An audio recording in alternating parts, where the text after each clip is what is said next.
This is Talk Business and Politics with Roby Brock. Joining me now, John Brummett, columnist with the Arkansas Democrat-Gazette. Always good to have him join us. Thanks for being here, John. Thanks for having me. We begin with kind of an interesting week in presidential politics. We have seen the VP roll out, which you and I waited to talk about last week. That has seemed to go smashingly for Democrats. You're seeing poll numbers move in Kamala Harris's direction. And you are seeing Donald Trump with a bit of a meltdown in his latest news conference. What make heads or tails of all of it for me? Because I think that you're still a jaded journalist and not convinced that this thing is convincingly over. Do you think that? I don't think it's over. No. Okay. I didn't want to be the only. I might be the most jaded, but I'm not peculiar in that, in having an objective, informed view. What do I make of where we are? Heads or tails of it? You sized it up pretty well. This Tim Walz is a godsend to the Democrats, culturally, in style, in personality, and he makes Kamala Harris, the Democrats, more competitive than they would be otherwise in the essential upper Midwestern states that they must carry: Pennsylvania, Wisconsin, Michigan. He doesn't do that in terms of his political leaning. I believe his record as governor of Minnesota is exploitable by the Republicans. I still think that it is. I still think Shapiro was a better choice in terms of balancing philosophically. But right now it's all about cultural connection. And it's hard to convince people that this sweet, effusive, regular guy who was a coach and a teacher and a head of a National Guard group is a flaming liberal. It's not jaded. I've just seen Republicans do numbers on people before, based on the kinds of left of center actions with which they're associated in their states as governor, for example. So still looking for that.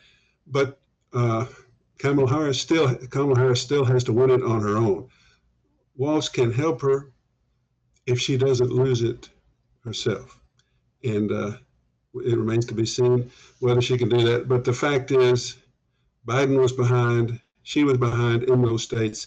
She's now ahead in those three states in an average of polls by 2 or 3 points. That's remarkable. That's major. And with the convention coming, there's an opportunity to pad that even more. But bigger margins have been lost in presidential politics. So that's what I make of that. As for Trump, the Republican need to define Walz differently from this wonderful fella, based on his record, requires credibility and coherence.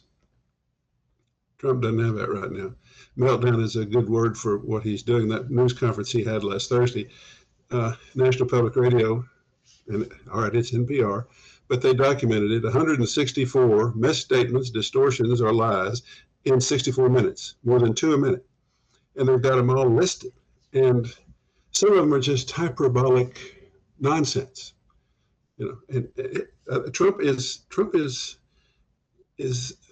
not doing well. He's not behaving well. He's not thinking well. He's not performing well. He's always odd and always different, but he's in a special state of consternation and disarray at the present time. And he's going to have to straighten up, and he's going to have to start listening to his advisors and disciplining himself if the Republicans are to be able have any chance of changing this current trajectory, I think. I want to get your take on whether or not you think there's some double standards in journalism right now in terms of coverage. Yes, go ahead. Because I've seen a lot of it's really coming more from national Twitter, pundits and politicos just saying, if if Joe Biden was doing this, if Kamala Harris was doing this, there'd be front page wall-to-wall coverage. Trump's not held to the same standard in terms of questions that he's asked or expectations because we've become kind of blunted to his behavior. I just put that in some sort of perspective for me. Is that valid?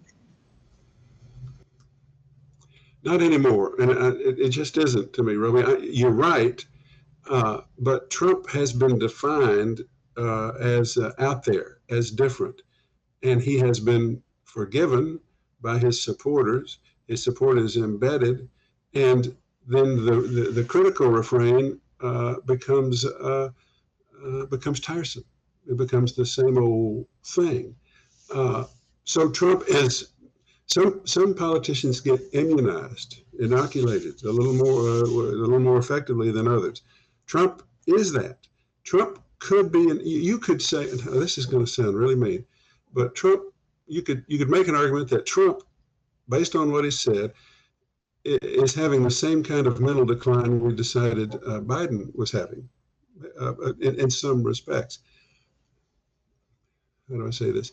But even at that, Trump is not behaving that much differently than he did in 2016. He's always been blustery and bombastic and inaccurate and possessed of some sort of megalomaniacal complex by which he overstates everything to enhance his own heroism and the evil of his opponents. That is so embedded in our politics. I don't believe it'd make any difference, and I don't believe the media should be expected every day to relitigate that. It's out there, and so I get you what you're saying, but I think in a practical matter, it's not. I don't blame the press for not retelling that headline, rerunning that headline every day. I get a little frustrated when I read about this, and we don't cover Trump here locally, unless there would be some sort of particular,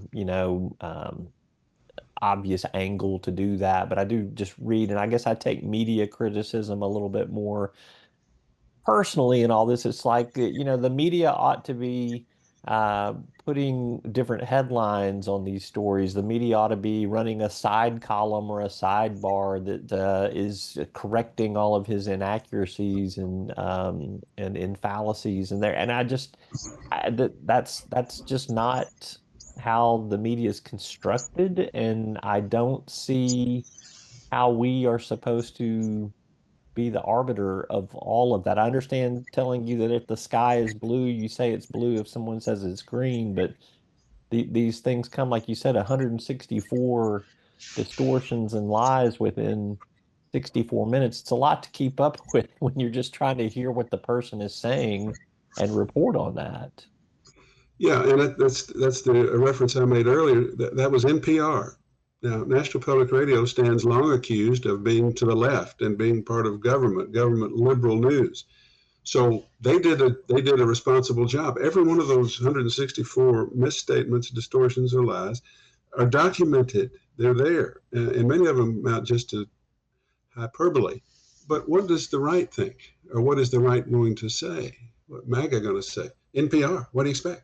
It's the same old thing.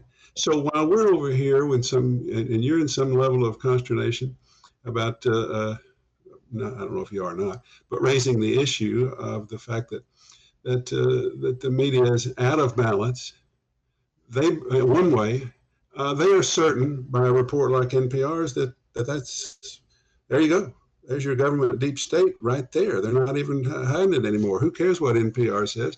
That's government news. That's Kamala Harris news. That's our media culture right now. And it is, of course, cliche. It's exacerbated by the social media and the instant dissemination of news, our excuses for news digitally. That's where we are. And I don't know what to do about it. And I don't indict any particular person or institution out of proportion to another, except for Donald Trump himself. Donald Trump himself, by his style, has made this situation worse. I would say that. Let's turn our attention to state news. We have had some back and forths at the Arkansas Supreme Court between the supporters of the abortion amendment and those that are defending its rejection from by the Secretary of State's office. It still is a lot of inside baseball. I think for people that are just wanting to know the score at the end of the inning, this thing is still in litigation and we don't have any decision yet. But if you want to keep up with how many balls and strikes have been thrown or errors or double plays or defensive stops, you got all kinds of statistics to kind of cite here, to use a metaphor. What do you make of where we're at in this abortion litigation? Well, there are a lot of elastic arguments being made, particularly by the state side in defense by the Attorney General of the Secretary of State. They've given up some arguments in defense of throwing this thing entirely off the ballot and moved to others a couple of times. But it comes down really to this. The Supreme Court could rule with some credibility in an expansive way that to support the people's right to petition to make their own laws, and say that this was thrown off inappropriately because they had essentially met all the requirements. Or the Supreme Court could say, no, the law means what it says, and you didn't file this affidavit signed by this person at this time, therefore we're not going to be expansive about letting things get on the ballot. We're going to be restrictive. That's the issue. And any Supreme Court could legally, by judicial philosophy, go either way. That's the way some of these things work. You know my position. There are 4 hardened partisan Republicans out of 7 members of the Supreme Court. I think this ball game is going to end 4-3. But surprise me, somebody. Maybe I'd be happy to be surprised and take that back. But 4-3, meaning the Republican members will protect the Republican office holder. Secretary of State will protect against abortion getting to the ballot and find a way with some credibility to say, you didn't meet all the requirements and we don't let things get on the ballot by people who are sloppy and don't follow the rules. When just as easily they could say, you essentially did everything, and the right to petition to make your own laws should be interpreted expansively because the Constitution permits, calls for the people's right to make their own laws. Go either way. I'm predicting a 4-3 score, running the bottom of the 9th by the Republicans. Way to bring it back. I like that. All right.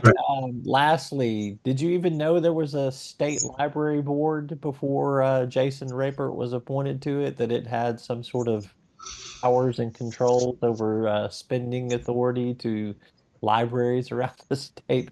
Summarize this latest controversy for us. Oh, Robbie. Jason Rapert. After he got beat badly by Leslie Rutledge for Attorney General, I deleted him from my contacts. But I'm going to have to put him back. He's back in where he wants to be, in the public eye, championing the Lord's version of what our government should be. Sarah Sanders did this to us. She didn't have to put him on a nondescript board that nobody ever paid attention to, but she knew the noise he would make. She wanted to allow him to make it. At the same time, in another appointment, she put somebody who stood up to him in defense of reading freedom and proper legislative process at the last meeting. This is Brother Rapert. He formed a group called the Christian Lawmakers. So he thinks he's Christian and the rest of us aren't. And he thinks he's legislating for the Lord. And Sarah Sanders has given him a soapbox. Okay. I believe the members of the library board who say that taking these books by force out of libraries or putting them in a sequestered place is going to require more legislative authority than they have. So, let's go take it back to Dan Sullivan and let's go through that business again. But In the end, no person gets to singularly pick what all of us can read, or the convenience with which all of us can read what we choose to read. And libraries are about open ideas and open expression and open access to these ideas. So he's back in the news. That's what it comes down to. He's back in the news. Another saga in the culture wars of Arkansas and American politics. There you go. All right. He's John Brummett, columnist with the Arkansas Democrat Gazette. Appreciate you being with us. And appreciate the opportunity. See you.